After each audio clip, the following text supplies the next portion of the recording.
šiemet turėjom pernai, atrodo, žaidėjų buvo ir geresnių, bet šiemet padarėm visą komplektaciją, tokį vat Ignas didelį indėlį, tas, kur mūsų pripažins geriausiai, ir praktiškai 5-6 žaidėjai.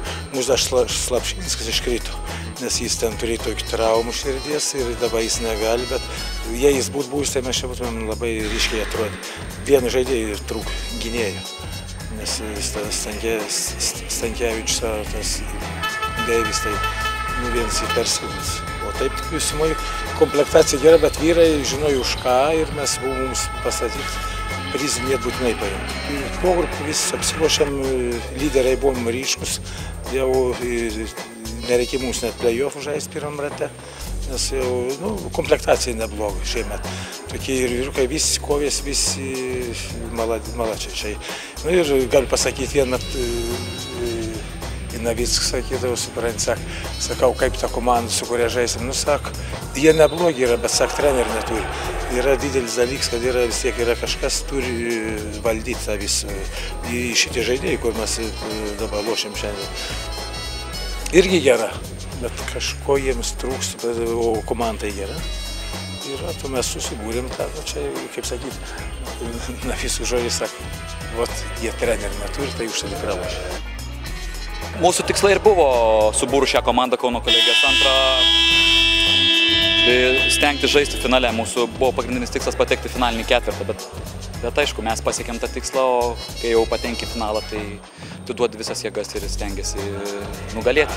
Nežinau, aš nenoriu ant savęs viską, kaip sakant, save kažkiek vertinti. Čia reikia trenerio labiau klausti, bet šiaip matėt patys, stengiausi. Tikrai pritapau prieš tos komandos, tiesiog mane rado kur išnaudoti. Duodavo pasų, leisdavo imtis iniciatyvos, tiesiog stengiuosi, visą laiką žaidžiu dėl pergalės, atidaviau visas jėgas ir pavyko. Esu dėkingas visiems, kurie mūsų palaikė, ir tiek trenerių dėkingas, kuris subūrė šią komandą ir mūsų užvesdavo apie kiekvienas rungtynės ir po rungtynių atidekodavo visą laiką. Ir minutės per traukėlę paimdavo ir biškį parėkdavo, taip kaip kariuomenė. Sunku pasakyti, gal tas toksai finalinis jaudulys, vis tiek vienos rungtynės, o ne, kaip sakyti, jau iki 2 pergalių. Ir tas startas gana svarbus, gal perdegėm šiek tiek, savo tų metimų nesumetėm, kažkiek neapsigynėm, paleidom į priekį, o jau kai 20 minusų sunku pasigauti. Bet kovėmės, tikėjome iki 4 kėlinio galo, kad galim pasigauti, bet šiandien buvo jų diena, jie čempionai. Startavom paskutinį ir džiaugiuosi, kad nebaigėm paskutinį, šiaip nesitikėjom tikrai tokių rezultatų, kaip pirmi metai, vertinu puikiai. Sunku pasakyti, pasakius, aš pirmą kartą juos mačiau šį sezoną ir man sunku analizuoti, kadangi pats aikštelėje buvau, nestebėjau iš šalies. Šiaip buvo pora pas juos tų, kaip sakyti, lyderiai neuždengėm aštrus ir iš toli pataiko ir veržėsi, problemų turėjom. Bet paprasčiausiai viskas nuo mūsų prasidėjo, mes patys kalti, kaip sakyti, dėl to ir antrų. Tai treneris nieko nepranešė, atėjom visi galvom, susirinksim visi, ateinu, sako, būsim 5.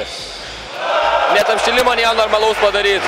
Po to visų džiaugsmų atėjo Bubelis, bet irgi sergantis su 3,9 temperatūros, tai va padėjo šiandien. Be to Kota irgi su 3,8 temperatūros, 2 sergantis ir 4 sveiki. Nežinom, kad Meiliūnas vienas veržės, jis turi savo tą visų žinomą dvižingsnį, o Skirmantas visada meta trajekus, bet nieko ten neįmetė šiandien. Kiti žaidėjai yra jau vyresni, kaip matėm, net nepatėm be viso grajus. Jau trečiam kėlinyje nebeturėjo jėgų, mes daugiausia taškų ant greito sumetom.